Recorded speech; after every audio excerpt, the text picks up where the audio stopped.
Je suis heureux de me retrouver avec vous maintenant pour parler de ce livre de Daniel. Nous l'avons déjà fait hier soir et nous avons posé hier soir le contexte historique dans lequel a été écrit ce livre de Daniel. Et nous avons vu la montée de la puissance assyrienne et puis son déclin et la montée de la puissance babylonienne. C'est l'Empire assyrien qui a d'abord détruit le royaume du Nord, puisque vous savez que le royaume d'Israël avait été coupé en deux. Et puis c'est la puissance babylonienne qui va détruire le royaume du Sud. Les conditions n'étaient pas tout à fait les mêmes, mais voilà, ce royaume d'Israël se trouvait à la fois dans une situation intérieure dramatique, avec une paganisation de cette religion du Dieu très saint, et puis il y avait alentour d'énormes puissances. Et nous avons retenu au moins de cette période-là que même au milieu des plus grandes difficultés, et alors que Israël se trouvait entouré de puissances énormes comme la Syrie, comme la Babylonie, ou comme l'Égypte, pendant plus d'un siècle, le royaume du Sud a survécu au royaume du Nord. C'est-à-dire que Ésaïe le décrit bien, il était comme une cabane au milieu d'un champ de concombres, c'est-à-dire le seul élément qui restait. Et alors que la Syrie, comme la Babylonie, mais surtout la Syrie, avait pris tous les territoires alentours, avait même attaqué les Philistins, avait même pris l'Égypte sous l'ère d'Assurbanipal, Jérusalem, elle, était protégée. Eh bien, nous allons voir que maintenant, alors que nous commençons le livre de Daniel, nous allons connaître d'un petit peu plus près la puissance babylonienne et ce roi assez exceptionnel, nous le verrons, qu'était Nebuchadnezzar. Et je vous propose que nous commencions ce texte de Daniel et j'ai intitulé ce premier exposé « La sagesse des Chaldéens ». Avançons dans ce texte-là. Ce que vous avez là, c'est une représentation des jardins suspendus de Babylone. Alors certainement, il n'était pas tout à fait comme cela, et en particulier la muraille d'enceinte de Babylone n'était pas arrondie, elle était davantage faite de murs bien carrés et bien alignés, mais vous avez quand même une représentation assez fidèle, j'aurai l'occasion de vous en parler tout à l'heure. Le Seigneur livra entre ses mains, donc entre les mains de Nebuchadnezzar, Joachim, roi de Juda, et une partie des ustensiles de la maison de Dieu. Ce qui nous est décrit ici, c'est la première déportation et c'est le premier pillage du temple. Et donc, une partie, mais une petite partie de la population va être entraînée à Babylone. Et parmi ces personnages qui sont pris là, ils vont être décrits un petit peu plus loin, vous avez Daniel et ses compagnons. Mais vous voyez que des instruments du temple, c'est-à-dire de la maison de Dieu, sont pris également. Alors on ne fait peut-être pas toujours attention à cela, mais il y a une intention dans cette prise de certains, d'une partie des instruments. Et j'aimerais vous le montrer à travers les textes suivants. Quand vous regardez dans le livre des Chroniques, le deuxième livre des Chroniques, à la fin du livre des Chroniques, au chapitre 36, l'année suivante, nous est-il dit, le roi Nebuchadnezzar le fit amener à Babylone, il s'agit du roi qui s'était révolté, avec les ustensiles précieux de la maison de l'Éternel. Là, ce qui nous est décrit, c'est la deuxième déportation de population, avec une deuxième prise d'objets appartenant au temple. Donc vous voyez ça confirme ce que nous dit le livre de Daniel, que ça n'est qu'une partie des instruments qui étaient dans le temple qui avaient été pris. Et puis si nous allons encore un petit peu plus loin, nous lisons dans le livre des rois, et là ça nous décrit la 3e prise de Jérusalem et la 3e déportation. Les Chaldéens brisèrent les colonnes d'airain qui étaient dans la maison de l'Éternel, les bases et la mer d'airain qui étaient dans la maison de l'Éternel, et ils en emportèrent l'airain à Babylone. Ils prirent les cendriers, les pelles, les couteaux, les tasses et tous les ustensiles d'airain avec lesquels on faisait le service. Et vous voyez que là, ils ont tout pris. Mais ce n'est que la 3e fois qu'ils ont tout pris. Et le texte nous indique pourquoi. Parce qu'ils avaient laissé, parce que Nebuchadnezzar, à 2 reprises, lors de la première prise de Jérusalem et lors de la 2e prise de Jérusalem, avait quand même laissé suffisamment d'instruments pour que le service dans le temple continue. Alors on n'a pas toujours cette idée-là, mais j'aimerais souligner déjà avec ces quelques versets le fait que Nebuchadnezzar est respectueux du temple.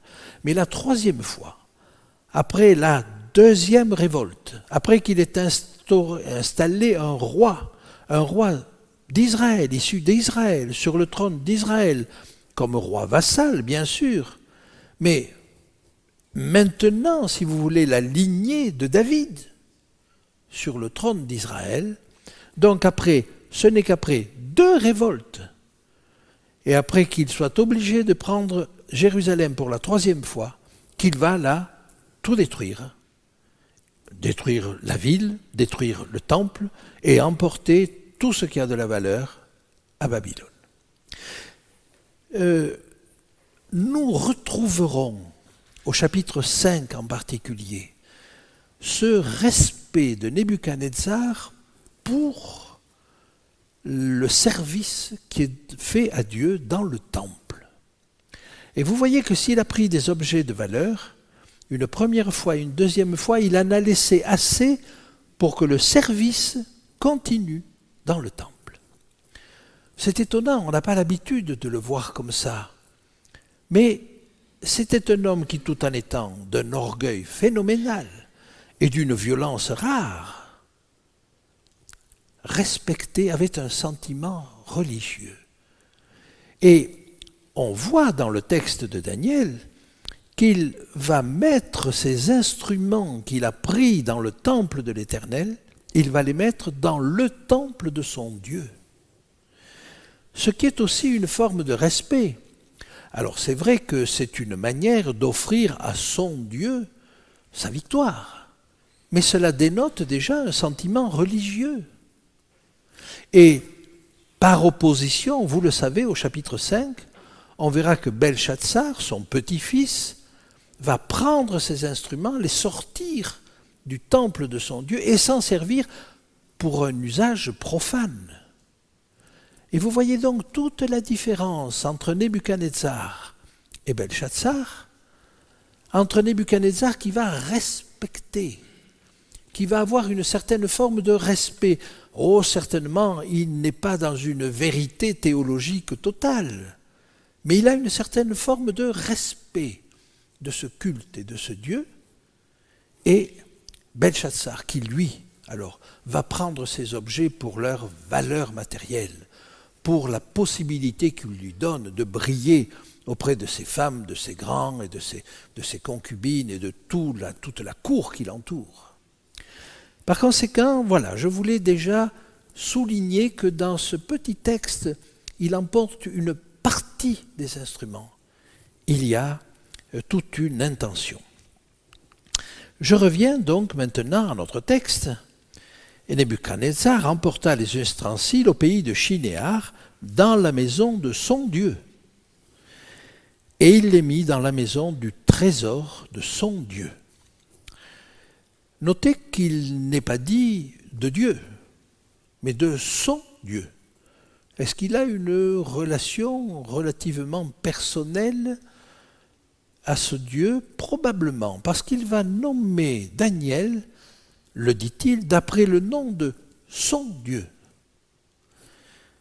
Bien, on note simplement ces choses-là. Le roi donna l'ordre à Ashpenaz, chef des eunuques, d'amener quelques-uns des enfants d'Israël de race royale ou de famille noble. Ce petit détail est intéressant parce que pourquoi délègue-t-il cette tâche si importante de sélectionner ces personnes? Pourquoi la délègue-t-il au chef des eunuques? Eh bien, l'histoire nous apprend qu'il a pris Jérusalem à peu près au mois d'août de l'année 605 avant Jésus-Christ. Et au moment où il prend Jérusalem, il apprend le décès de son père, Nabopolassar. Et il est obligé de fuir, c'est-à-dire de partir très vite à Babylone, parce que vous savez qu'un trône vacant ne reste pas longtemps vacant.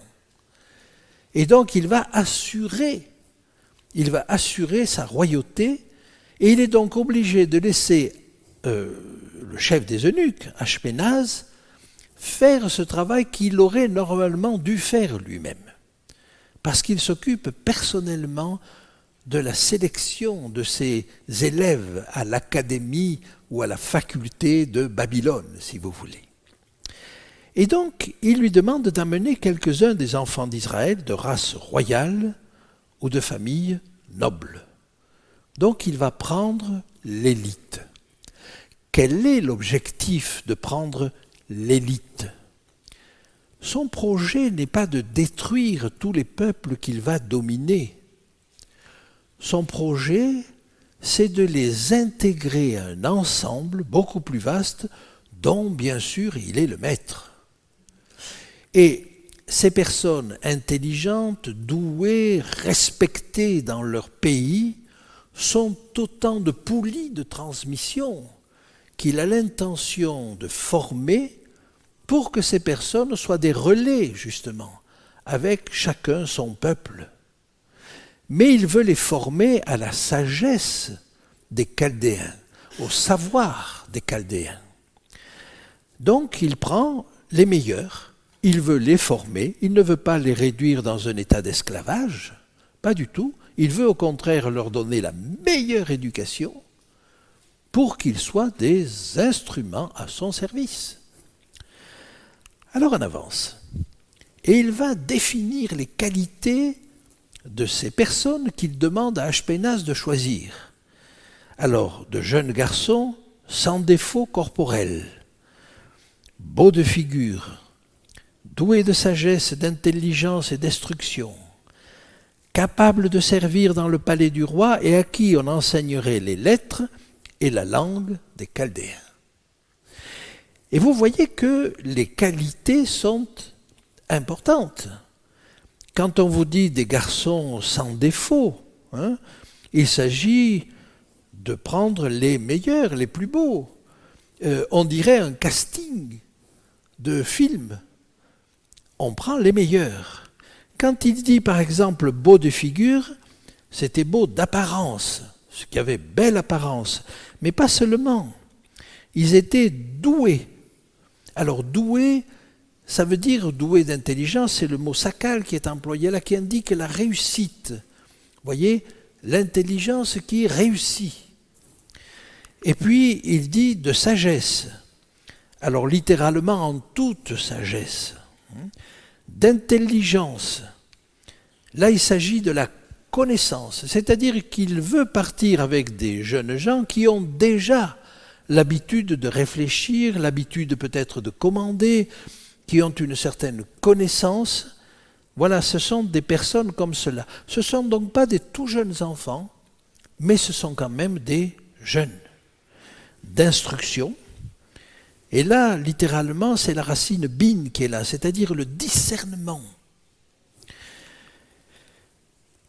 Capable. Et là, l'idée qui est derrière, c'est l'idée de force, de solidité. C'est-à-dire des jeunes gens en santé, des jeunes gens qui ont de la force physique même. Vous voyez, donc il les choisit j'ai envie de dire, bien sous tout rapport. Alors, capable de servir. Littéralement, c'est Ahmad, c'est se tenir debout, c'est-à-dire de tenir leur poste, et le poste qui va leur confier. Et en dernier lieu, dans le palais du roi, le mot qui est employé là est un mot qui signifie aussi bien palais que temple, c'est Echal, et donc aussi bien, si vous voulez, de servir probablement dans le palais que dans le temple, et on a l'impression, d'ailleurs tout au long du livre de Daniel, dans le texte qui nous est donné là, le mot signifie à la fois les deux, palais et temple. Donc voilà la manière dont Nebuchadnezzar veut choisir ses jeunes.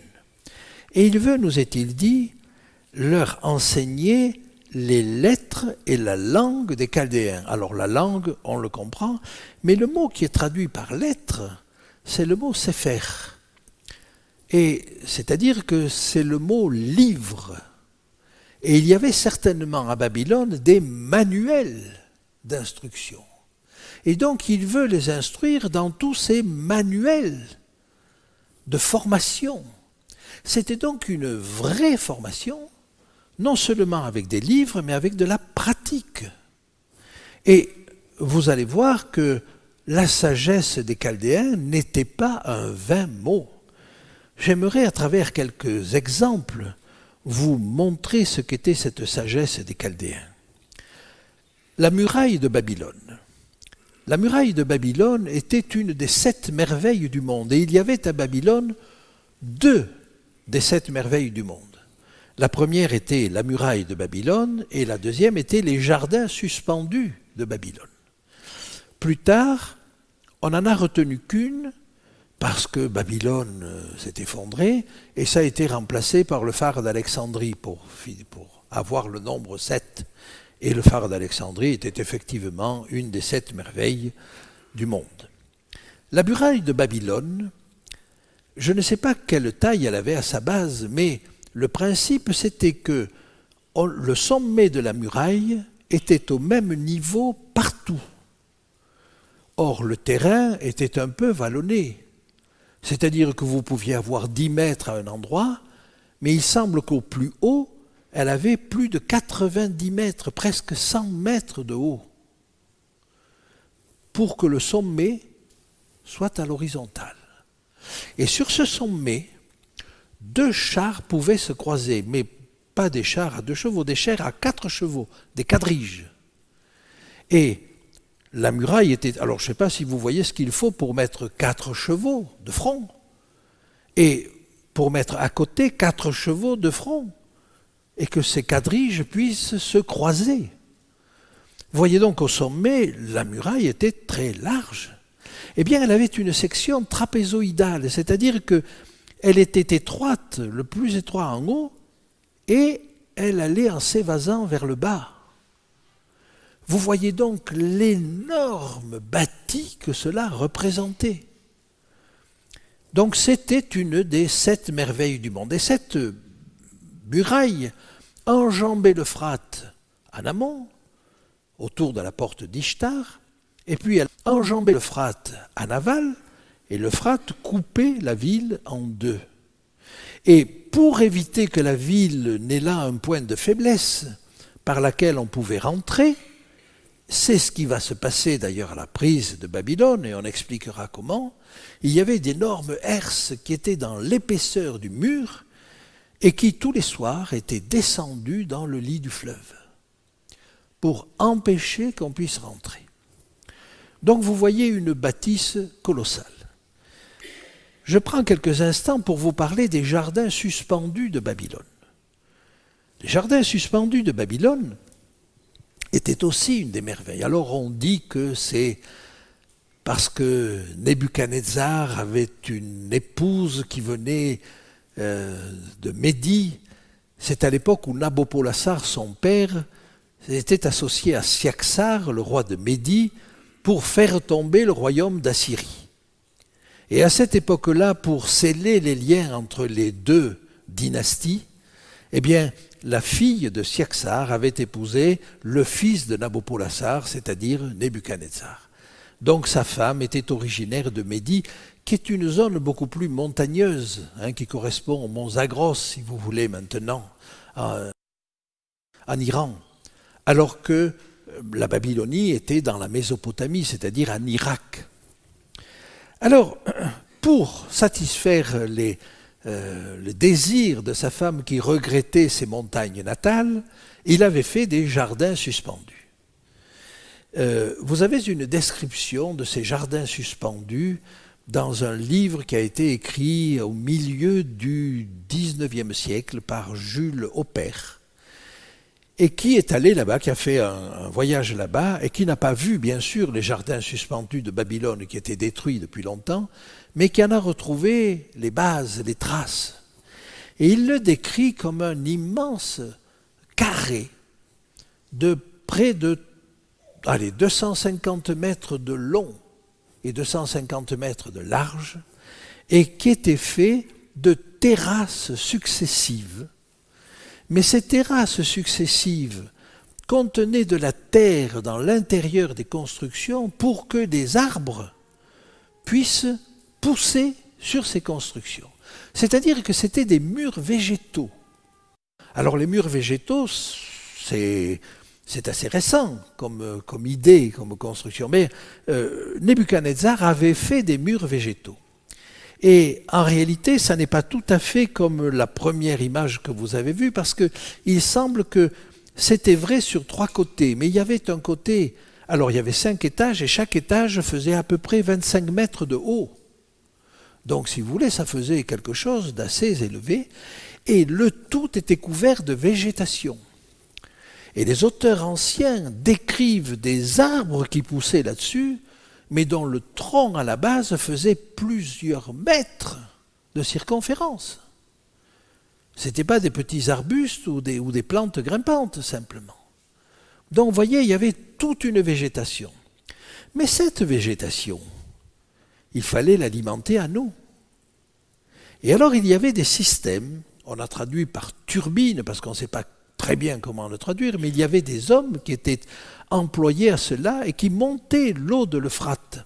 Et ça n'était pas des roues à aubes, c'était un petit peu comme des vis sans fin qui arrivaient à monter l'eau jusqu'au sommet de ces plateformes. Je vous dis cela pour vous dire la technique extraordinaire qu'il y avait là derrière. Et chaque plateforme était faite d'arches. Et ces arches supportaient un plancher, si vous voulez, mais un plancher qui était bituminé, qui était isolé de manière à ne pas laisser passer l'eau. Donc il fallait qu'on puisse cultiver hors sol. Et vous voyez toute la technique qu'il y avait, il fallait maîtriser la culture hors sol. Je passe rapidement sur les acclimatations. Est-ce que vous savez qu'un bon nombre d'arbres que nous avons en Occident et dont on nous dit qu'ils viennent de l'Orient ont été acclimatés par Nebuchadnezzar et ses ingénieurs agronomes.